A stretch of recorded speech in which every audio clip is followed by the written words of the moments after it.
How to make solar paste more liquid-like.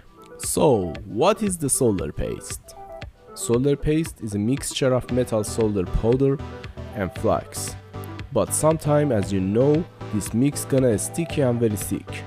There is some liquid in the market that you can use to make the mix thinner. So all of them based famous chemical named IPA. Don't worry, it's just trade name of isopropyl alcohol. Also, commercial brand may mix it with some other thing to reduce steaming speed.